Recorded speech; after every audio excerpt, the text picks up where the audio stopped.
안녕하세요. 저는 30대 여자입니다. 그동안 저도 여러분들 못지않게 다사다난한 인생을 살아왔어요. 다들 제 이야기를 들으시면서 눈물 한 방울 흘리실 수도 있습니다. 그래도 지금은 숨을 돌릴 수 있을 정도로 여유로워진 편이지만 과거의 일들을 생각한다면 그동안의 고생은 아무것도 아닌 것 같네요. 지금 생각해봐도 정말 돌아가고 싶지 않은 기억이고 지금은 정말 행복합니다. 저는 어렸을 적에 좋지 않은 가정 환경에서 자랐습니다. 아버지는 알코올 중독자였고 어머니는 술집에서 일했죠. 저는 오빠와 같이 네 가족이 한 집에서 살았는데 매일매일이 지옥이었습니다. 정말 도망치고 싶었고 아침마다 눈을 뜨는 게 싫을 정도였으니까요. 아버지는 술만 먹으시면 완전 다른 사람이 되었어요. 저와 오빠를 매일 때렸고 체력이 다 떨어져서 잠이 들기 전까진 멈추지 않았죠. 제가 초등학교에 입학을 할 때부터 맞았으니까 저희는 10년 동안 그렇게 살아왔네요. 그런데 저희 아버지만 저희 남매를 때리는 게 아니었어요. 저희 어머니도 저희에게 손찌검을 자주 했습니다.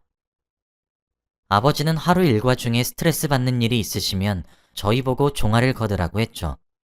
그때부터 저희는 지옥이었습니다. 오히려 학교에 있는 시간이 더 좋았고 집에 들어가기 싫었어요. 옆에서 어머니는 너희 아빠처럼 이렇게 자식들을 위하는 사람은 세상에 없다 라고 하시며 현모양처인 척을 했습니다. 아버지는 저희에게 다 훈육이고 저희를 위해서라고 포장해요. 그런데 사실은 밖에서 스트레스를 푸는 거였습니다. 저희는 아버지가 지쳐 쓰러져야 끝이 날 수 있었죠. 오빠는 매번 제가 맞을 때 저를 막아주고 아버지 보고 차라리 저를 때리라고 했지만 그럴수록 아버지는 저를 더 심하게 하셨어요. 오빠 보고는 착해 빠졌다면서 사내 놈이 그렇게 살면 안 된다고 했죠. 그리고 저한테는 넌 조금 더 맞고 이겨내는 법을 배워야 한다고 했습니다. 눈치채셨겠지만 아버지는 저보다 오빠를 더 좋아했어요. 오빠가 얼굴도 잘생기고 공부도 잘해서 학원도 공짜로 다닐 정도였습니다. 오빠가 다니는 학원이 유명해져서 보상으로 공짜로 학원을 다니니까 학비도 안 들고 주위에서 저희 부모님이 부러움을 샀거든요. 그런데 저는 오빠와 정반대였어요. 얼굴도 못생기고 공부도 전혀 못했습니다. 그러다 보니 무슨 일이 생기기만 해도 다 제 탓으로 넘기더군요. 오빠는 항상 그런 부분을 저에게 미안해했고 자기 때문에 제가 차별 대우를 당하는 것을 항상 사과했습니다. 저희 남매가 항상 차별 대우를 받으니까 저에게 학교 성적표가 나오는 날은 정말 최악인 날입니다. 부모님께 쓴소리도 들어야 하고 거기다가 오빠와 비교도 당해야 했거든요. 그뿐만이 아니었어요. 거기다가 맞아야 했습니다. 그날도 무거운 발걸음으로 성적표를 들고 집으로 왔어요. 그리고 집에 있는 가족들에게 제 성적표를 보여주었죠. 당연히 아버지는 화가 머리끝까지 나셔서 회초리를 들고 오시려고 자리에 일어나셨고 회초리가 없어진 겁니다. 아버지는 화를 내면서 회초리를 찾아다녔지만 집 어느 곳에도 없었죠. 그러다가 지치셔서는 저에게 화 한 번 내지 않으시고 어머니와 방으로 들어가셨습니다. 저는 천만다행이라고 생각했고 갑자기 사라진 회초리가 어떻게 된 건지 궁금하기도 했어요. 그런데 그날 오빠가 저에게 말해주더라고요. 자신이 그 회초리를 버렸다고 하면서 말이죠. 너무 마음이 아파서 아침에 아버지가 주무실 때 몰래 버렸다고 합니다. 오빠에게 너무 고마웠고 저는 오빠 덕분에 아버지에게 안 맞을 수 있었어요. 그런데 저희 집에는 아버지 문제가 아니라 어머니도 문제였어요. 어머니는 항상 아버지 앞에서 아버지밖에 없다는 듯이 행동합니다. 항상 애교도 부리고 우리 남편이 세계에서 제일 멋지다며 칭찬도 하죠. 그런데 아버지가 자리에 없으면 180도 태도가 변합니다. 어머니는 술집에서 일을 하시다 보니 항상 밤늦게 출근하세요. 그래서 아버지가 낮에 출근하시면 집에는 어머니와 저희밖에 없습니다. 아버지가 없으니 어머니는 다른 아저씨를 데리고 와서 저희 집에서 부부 행세를 했습니다. 그 아저씨는 아버지의 옷도 입고 신발도 신으면서 정말 저희 집 가족처럼 행동했습니다. 아버지는 이 상황을 꿈에도 모르시고요. 어머니가 저희에게 절대 말을 하지 말라고 했습니다. 그러면 저희들 다 집에서 쫓아낼 거라고 했죠. 그때 저희는 둘 다 어렸고 집이 없으면 안 된다는 생각에 하라는 대로 했습니다. 지금 생각해보면 차라리 쫓아낸 것이 더 나았던 것 같기도 하네요. 그 아저씨가 저희 집에 오시면 저와 오빠는 항상 방구석에 앉아 조용히 같이 놀아야 했고 화장실도 참아야 했습니다. 어머니가 방에서 절대 나오지 말라고 했거든요. 그래서 화장실도 참고 오빠와 같이 놀아야 했습니다. 목도 너무 마르고 배도 고팠는데 말이죠. 그때 저는 초등학생이었고 오빠는 중학생이었기에 부모의 손길이 절실히 필요했습니다. 이런 가정 환경에서 살다 보니 제가 의지할 사람은 오빠밖에 없었어요. 오빠가 없었다면 아마 저는 어떻게 됐을지 상상도 안 됩니다. 그런데 제가 오빠한테 제대로 감동을 받은 적이 있었어요. 그날은 아버지가 퇴근을 하고 오셨고 저보고 라면을 끓이라고 하더라고요. 저는 그때 초등학생이었고 라면 끓이는 법을 전혀 알지 못했죠. 그래서 오빠가 나서서 자기가 끓여주겠다고 했지만 아버지는 무조건 제가 끓여야 한다고 했어요. 왠지 모르게 불길한 예감이 들긴 했지만 그래도 어깨너머로 본 걸로 따라서 했습니다. 오빠는 제가 다칠까봐 노심초사했고 그럴 때마다 아버지는 오빠 보고 방으로 들어가라고 했죠. 오빠는 아버지 말을 안 들었고 제가 라면을 다 끓일 때까지 제 옆에 있어 주었습니다.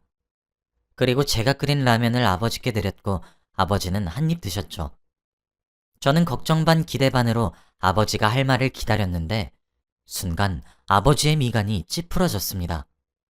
원래 아버지가 화가 나시면 미간 먼저 찌푸려져요. 그때 딱 아버지의 미간을 보고 무언가 잘못되었다는 것을 느꼈습니다. 아버지는 왜 이렇게 맛이 없냐며 화를 불같이 내셨고 뜨거운 라면을 뿌리셨습니다. 냄비 안에 있던 라면들이 너무 뜨거워서 비명을 질렀죠. 옆에 있던 오빠가 놀라서 당장 저를 데리고 응급실로 뛰어갔습니다. 저는 온몸이 타들어가는 느낌 때문에 너무 고통스러웠고 오빠 등에 엎인 채로 미친 듯이 비명을 질렀죠. 오빠는 저를 업은 채로 응급실로 가서 제발 살려달라고 호소를 했고 다행히도 저는 바로 치료를 받을 수 있었습니다. 저는 전신이도 화상 판정을 받았고 피부가 다 벗겨지고 물집이 생기고 난리가 났죠. 며칠간 병원 신세를 져야 했습니다. 오빠 덕에 병원에 와서 급한 치료를 마치고 정신을 차리고 옆에 있는 오빠를 보니 맨발이더라고요. 오빠 발은 붓고 상처가 가득했습니다. 라면이 뿌려지자마자 오빠는 신발을 신지도 못하고 맨발로 저를 업고 병원까지 뛰어온 거예요. 저는 오빠에게 너무 감동받았고 미안했습니다. 부모님은 제가 입원한 병원에 오지도 않았고 오빠가 저를 간병해 주었죠. 어떻게 초등학생한테 라면을 끓이라고 시킬 수 있나요? 한 번도 끓여본 적이 없는데 못 끓일 수도 있는 거 아닌가요? 그리고 어떻게 자기 딸한테 라면이 담겨져 있는 냄비를 엎을 수 있을까요? 정말 그날의 기억은 아직까지도 생생하게 기억이 나네요. 오빠의 발을 보고 저는 결심했습니다. 그래서 이 집에서 탈출해야겠다는 생각이 들었습니다. 그리고 저는 미친 듯이 공부를 하기 시작했어요. 생애 처음으로 해본 공부이긴 했지만 그래도 아직 어렸고 가능성이 있었습니다. 오빠도 저에게 많은 도움을 주었고 저는 성적을 올릴 수 있었죠. 그래도 제가 나름 공부에 소질이 있었던 건지 금방금방 이해가 되었고 우등생 오빠 덕분에 학원도 필요 없었습니다. 저는 시간이 날 때마다 공부를 했고 독서실 핑계를 대며 집에도 잘 들어가지 않았어요. 그러다 보니 부모님과 만날 틈도 없었고 매를 맞지 않게 되었죠. 그런데 어느 날 어머니가 저한테 그러더라고요. 제가 그때 주말이라 집에서 공부를 하고 있었는데 제 방으로 슬금슬금 오시더니 저에게 충격적인 말을 했습니다. 뭘 그렇게까지 공부를 해? 너 어차피 내가 해야 하는 일 물러받아야 하는 거 몰라? 지금부터 내가 하는 일 차근차근 배워야 해. 공부하는 저의 뒤에서 이 말을 하시고 사라지셨죠. 어머니의 일을 물려받는다뇨. 저는 술집에서 일하고 싶지 않았습니다. 당장 이 집에서 나가는 게 제 목표였어요. 그 말을 들으니까 온몸에 소름이 돋았고 공부에 더 자극이 되더라고요. 절대 어머니처럼 살지 않겠다는 생각으로 공부를 더 열심히 했습니다. 그런데 제가 성적이 올라도 딱히 좋아하지 않으셨어요. 제 성적을 축하해 준 건 오빠뿐이었습니다. 아버지는 싫어하진 않으셨지만 오빠기를 죽인다고 저를 나무라셨고 어머니는 여전히 자기 일을 물려받아야 한다고 했죠. 저는 그렇게 고등학생이 되었고 오빠는 대학생이 되었습니다. 부모님은 오빠에게 대학 등록금도 지원해 주셨어요. 그리고 저한테는 절대 대학 갈 생각하지 말라고 했습니다. 오빠는 등록금을 부모님한테 받았고 자기가 직접 대학교에 돈을 보내겠다고 했죠. 부모님은 오빠를 믿으셨기에 바로 대학교로 송금하지 않고 오빠 계좌로 등록금을 보냈습니다. 그런데 그날 새벽이었어요. 자고 있는데 누군가 저를 급히 깨우더라고요. 그러면서 저에게 얼른 일어나서 당장 필요한 집만 챙기라고 했습니다. 저는 잠이 덜 깨서 이게 꿈인지 현실인지 분간이 안 되더라고요. 그런데 저에게 그 말을 한 사람은 바로 오빠였습니다. 오빠는 다급한 목소리로 저에게 조용히 짐을 챙기라고 했고, 저는 오빠가 하라는 대로 했죠. 자고 있는 부모님이 깨지 않게 조심스럽게 집에서 나와 저와 오빠는 고속터미널로 향했습니다. 그리고 최대한 빠른 시간에 있는 버스를 탔어요. 저는 그때까지도 이게 무슨 상황인지 도저히 이해가 되지 않았습니다. 눈에 눈곱도 제대로 떼지 않은 채로 왔으니까요. 그리고 버스가 출발했고 저는 오빠를 쳐다봤습니다. 오빠와 제가 눈이 마주쳤고 오빠는 저를 안아주더라고요. 이제 고생 끝났어. 오빠는 이 말을 내뱉으며 눈물을 흘리고 있는 것 같았습니다. 저는 그때 이해가 되었어요. 오빠와 저는 그날 야반 도주를 했습니다. 지옥 같은 집에서 드디어 탈출을 한 것이죠. 저희는 집에서 최대한 멀리 떨어진 곳에 살게 되었고 부모님은 저희에게 연락도 없었어요. 집으로 돌아올 거라고 생각했던 모양입니다. 아니면 아예 관심이 없거나 말이죠. 아무튼 저희는 그곳으로 가서 바로 직장을 구했어요. 오빠는 저한테 고등학교만 졸업하라고 했고 저는 학교를 마치고 아르바이트를 했습니다. 오빠는 어디서든 성실하고 싹싹할 뿐더러 명문대에 합격했던 이력이 있어 좋은 곳에 취직했어요. 우선은 오빠가 부모님에게 받았던 학비로 생활비를 충당했습니다. 조금 가난하게 살긴 했지만 심적으론 너무 편안했어요. 그리고 저와 오빠의 월급을 조금씩 저축을 하면서 살았죠. 오빠와 둘이서 사는데 정말 행복해 미치는 줄 알았습니다. 어머니와 아버지의 괴롭힘을 당하지 않아도 되니까 말이죠. 그리고 저와 오빠는 몇 년 동안 부모님을 마주하지 않은 채 살았고 저는 성인이 되자마자 취직을 했습니다. 저희 둘 다 정규직이었고 이제 어엿한 직장인이 된 거죠. 그동안 더 큰 집으로 이사도 가고 부족함 없이 잘 지냈던 것 같아요. 다행히도 부모님이 저를 찾지 않아서 더욱 편하게 살았고요. 제가 20대 중반이 되니까 주위에서 하나둘씩 결혼을 하기 시작했습니다. 저에게 청첩장도 몇 번 날라오고 오랜만에 연락해보면 벌써 아이를 낳은 친구들도 있었죠. 다들 저에게 결혼은 언제 할 생각이냐고 물어보면 저는 항상 대답을 회피했어요. 왜냐하면 저는 결혼 생각이 전혀 없었습니다. 어릴 때부터 부부라고 하면 부모님밖에 본 적이 없으니까 결혼이 하기 싫더라고요. 알코올 중독자 아버지와 술집에서 일하시고 다른 남자를 만나고 다니는 어머니 밑에서 자라니 결혼이라는 게 좋은 건지 잘 모르겠더라고요. 그리고 사람을 잘 믿지도 못하겠었습니다. 혼자서 사는 게 더 낫다고 생각했죠. 그런데 오빠는 오히려 반대였습니다. 그런 집안에서 자라와서 화목한 가정을 만들어 보고 싶대요. 그때 오빠의 나이는 결혼 정년기였거든요. 그런데 일만 한다고 여자 만날 시간도 없었습니다. 오빠가 결혼은 할 수 있을까 걱정을 하고 있는데 어느 날 갑자기 저한테 그러더라고요. 야, 너 조카 생겼어. 순간 무슨 말인가 이해가 전혀 되지 않았고 한 번도 저에게 여자친구가 있다고 말을 해준 적이 없던 사람이 여자친구 이야기도 아니고 대뜸 조카라고 하니까 너무 당황스러운 겁니다. 저는 얼떨결에 오빠의 아내분을 소개받았어요.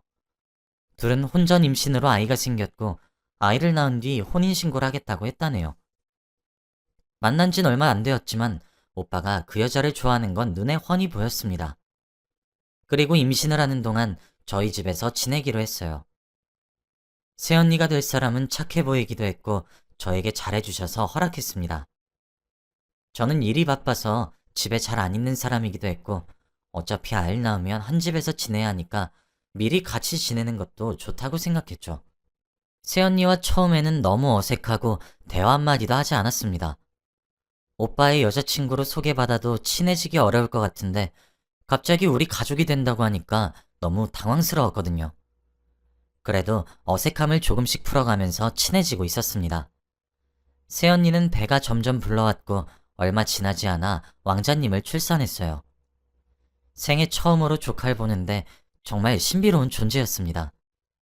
너무 예쁘고 저의 모든 것을 다 줄 수 있을 것 같았죠. 이 아이가 세상에 좋은 것만 보고 자랐으면 좋겠다고 생각했습니다. 그리고 조카는 저희 집으로 와서 자라게 되었어요. 저는 조카를 보기 위해 퇴근하자마자 바로 집으로 와서 조카와 몇 시간을 놀아주기도 했죠. 낮 동안 육아에 찌들어서 고생하고 있는 새언니를 보니까 마음이 아프기도 했는데 제가 해줄 수 있는 건 밤에 육아를 교대해주는 것 뿐이었죠. 조카가 다른 아이들보다 유별나서 새벽 내내 울었고 옆집에서 민원이 들어올 정도였습니다. 새언니는 너무 스트레스 받아 있고 오빠와도 자주 싸우더라고요. 오빠는 아이가 생기니까 일을 하나 더 시작해서 집에 잘 못 들어왔습니다. 그리고 아이를 돌봐줄 시간도 부족하고 육아는 자연스레 새언니한테 떠맡겨졌죠. 제가 많이 도와준다곤 했지만 저도 직장인이어서 많은 도움은 못 되더라고요. 새언니는 다크서클이 무릎까지 내려왔고 살도 점점 빠져갔습니다. 새언니의 건강 상태가 걱정되긴 했지만 제가 아무리 걱정해도 언니는 한 귀로 듣고 한 귀로 흘리더라고요. 그런데 결국 문제가 터지고 말았습니다. 마치고 집에 가니까 새언니가 없고 조카만 미친 듯이 울고 있더라고요. 집은 난장판이었고 새언니의 물건이 없었습니다. 저는 왠지 모르는 불안감에 오빠에게 전화해서 새언니가 없어졌다고 했고 경찰서에 실종 신고를 했어요. 그리고 얼마 지나지 않아 경찰에 연락이 와서 저와 오빠는 조카를 아는 채 갔습니다. 그런데 새언니는 도망을 쳤다 해요. 아이를 키우는 게 너무 힘들어서 친정집으로 가려고 했답니다. 사실은 새언니가 혼전 임신을 하고 아이를 낳을 거면 집에 다시 들어오지 말라고 했대요. 그래서 당당히 집을 나가고 가족들과 인연을 끊고 살다가 부모님께서 아이만 두고 다시 집으로 돌아오면 원래대로 살 수 있다고 유혹했다고 합니다. 그래서 몰래 도망쳤다고 하더라고요. 그 말을 듣는데 새언니가 너무 달라 보이는 겁니다. 한없이 착하고 순하던 사람이었는데 뭐가 새언니를 이렇게 이기적으로 만들었나 싶더라고요. 그리고 무엇보다 오빠의 표정이 정말 가관이었습니다. 자식까지 버려가면서 혼자서만 편해지려고 하는 새언니의 모습을 보고 많이 배신감을 느낀 것 같더라고요. 둘은 혼인신고도 아직 하지 않아서 이혼 따위는 없었습니다. 새언니는 양육비를 매달 준다고 했고 조카는 자연스럽게 저와 오빠에게 넘겨졌죠. 그리고 새언니는 뒤도 안 돌아보고 자신의 집으로 갔습니다. 오빠와 저는 깊은 고민에 빠졌어요. 조카를 어떻게 해야 할지 말이죠. 오빠는 집에서 키우고 싶다고 했지만 둘 다 일을 하고 있으니 조카를 돌봐줄 사람이 없었어요. 저는 오랜 고민 끝에 결정했어요. 제가 조카를 키워주기로 말이죠. 제 말에 다들 답답해하시고 놀라실 분들이 많겠지만 그래도 저는 제 선택에 후회하지 않아요. 오빠는 절대 그럴 수 없다고 했지만 제가 그러겠다고 고집을 피웠습니다. 저희 일이 재택근무도 가능해서 아이를 돌보면서 일을 할 수 있어요. 그래서 집에 있을 수 있었습니다. 제가 어렸을 때 오빠 때문에 얻은 게 너무 많아서 조카 돌봐주는 걸로 갚는다고 했어요. 주위에서 어차피 조카는 자기 부모님 따라간다며 다 말리며 왜 미련한 짓 하냐고 뭐라 했지만 전 후회하지 않았습니다.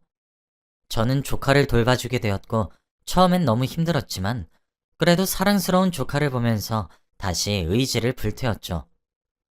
그렇게 몇 년이 흘렀고 지금은 어느덧 조카가 유치원생이 되었습니다. 첫 걸음마를 하던 게 엊그제 같은데 벌써 뛰어다니기까지 해요. 저보고 고모함이 안길 때 정말 행복합니다. 어차피 저는 결혼할 생각도 없고 이대로 오빠와 조카와 같이 셋이서 오래오래 살고 싶어요.